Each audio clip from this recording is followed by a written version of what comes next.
specific thing I want to talk about today is just the structure of something like cross-domain insight propagation, which I noticed upon analyzing why a piece of cat's art had the effect on me that it did. And which I then realized matched what little I know about the functions, the mechanisms of the brain. So basically what happened is she had a piece of art. She'd been making lots of pieces of art. They were all blue, and then she made one that was also blue, but which had a new type of paint in it, a different shade of blue. And of course, it stood out by contrast, but it stood out a lot. It really struck me, and I'm like, wow, why was it so striking to me? And at the time, I now see a number of reasons, but the one I came up with at the time is that the new color blue was not only different in color, but the texture on the watercolor piece was actually slightly different as well. And I didn't notice that the texture was different at first.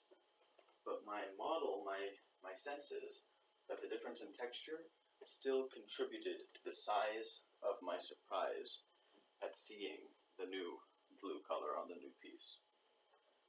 And so I was like, oh, so that's interesting. So if you wanted to generate a disproportionate effect, or no, not to create a more disproportionate effect, no, if you want to create the appearance that a single facet of a piece is more responsible than it really is for making something stand out, then the way you might do it is have one really clear metric of difference that is mostly responsible for the contrast, in this case color. But then have other metrics of difference like texture. But if you make the differences in texture too strong, then it'll be obvious to you immediately that partially what you're seeing is it looks different because there's a different texture, which is a fine effect, but just distinct from the effect where you see a color difference and are surprised by how much a simple color difference surprises you.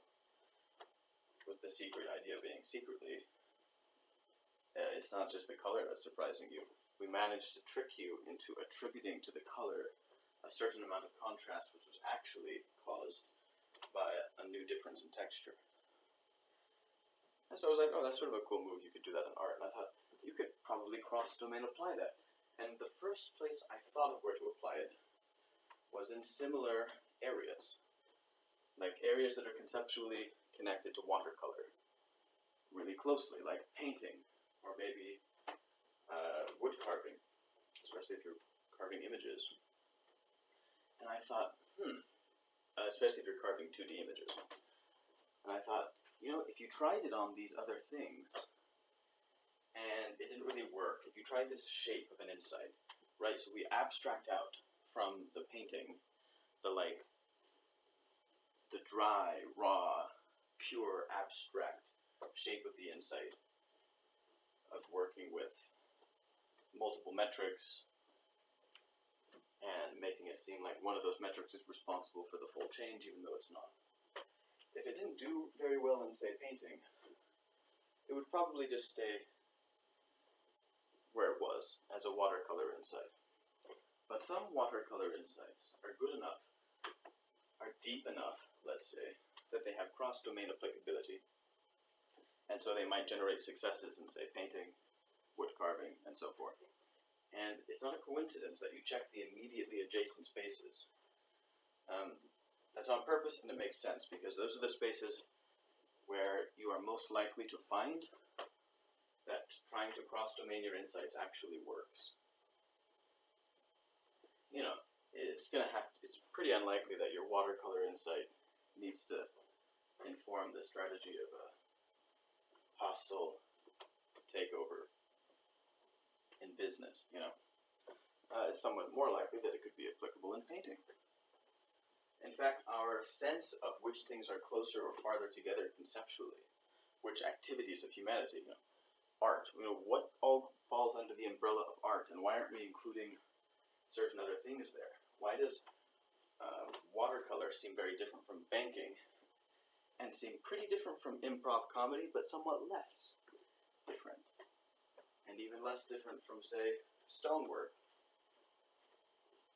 Or even dancing might seem closer to watercolor. And banking would seem more distant. And this is all because our vague sense of this, I think, is measuring something like deep similarity in domain. Each of these domains sort of has a set of rules that defines the domain.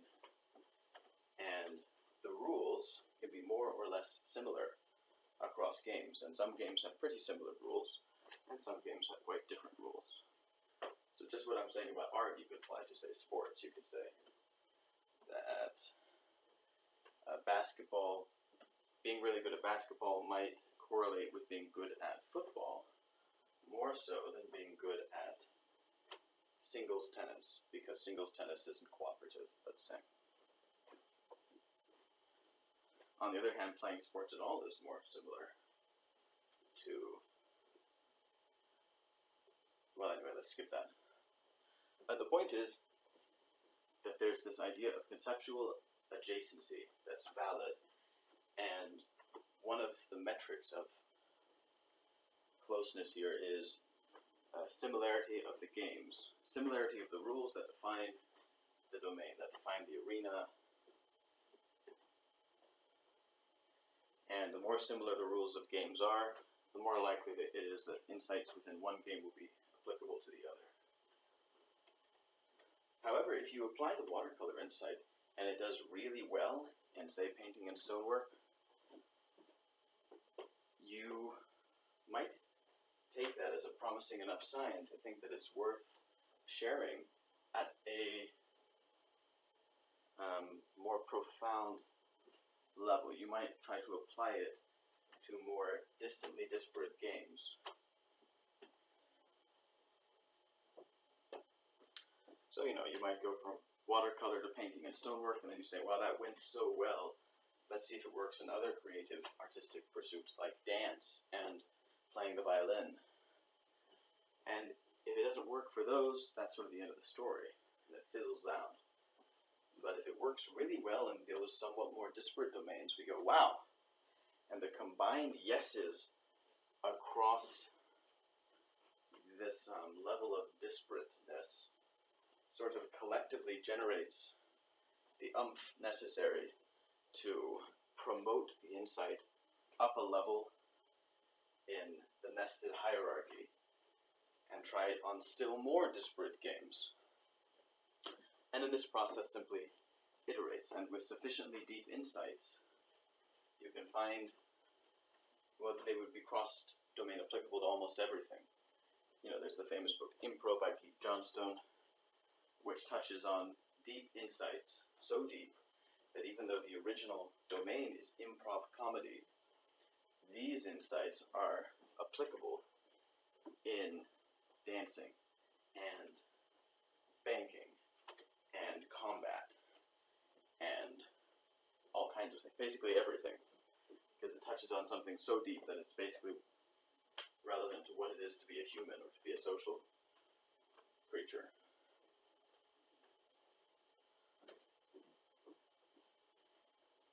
And the structure I've described here sounded to me the same as the way the brain works. My understanding is that neurons receive, like electrical signals from other neurons, and if they receive enough signals, it triggers the neuron to fire, which then feeds electrical signals into the neurons that it is connected to. And when it fires, it will be giving a piece of electricity to some other neuron, and if enough other neurons are also hitting that other new neuron, then that neuron will fire in turn. And as I understand it, if a whole cluster of neurons are all receiving a lot of these signals, they sort of collectively generate the oomph necessary to activate a whole other section of neurons, which can then generate exciting results or not, which would then, obviously I'm mixing ontologies now, but whatever. The basic idea is that if the firing neurons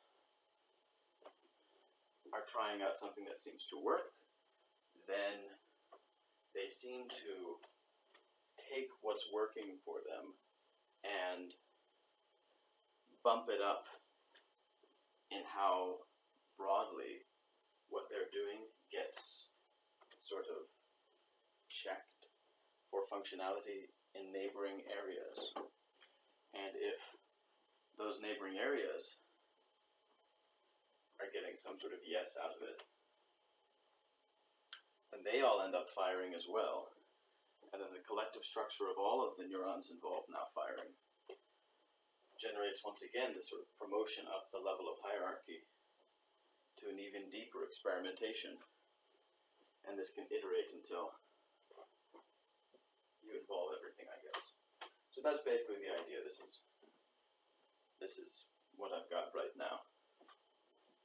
There seems to be a similarity between insight propagation at the macro level and the functionality of neurons at the micro level. And it seems to me that maybe, however an insight is captured in the brain physically, when you look at a minor insight like a watercolor insight, what the brain does, if it's an exciting enough insight, is check that insight in neighboring conceptual areas for cross-domain usefulness, applicability, and it then follows the process I've described until the insight has been shared as deeply as it makes sense to share it. It went until the process ran dry, and in some cases that means that it never shares the insight cross-domain at all. In some cases it means it shares it only with the most similar things, and it shouldn't go any further because it's not applicable at a deeper level. And in more disparate games, it doesn't generate anything. Or the process can iterate until the insight propagates into basically everything. And that's it.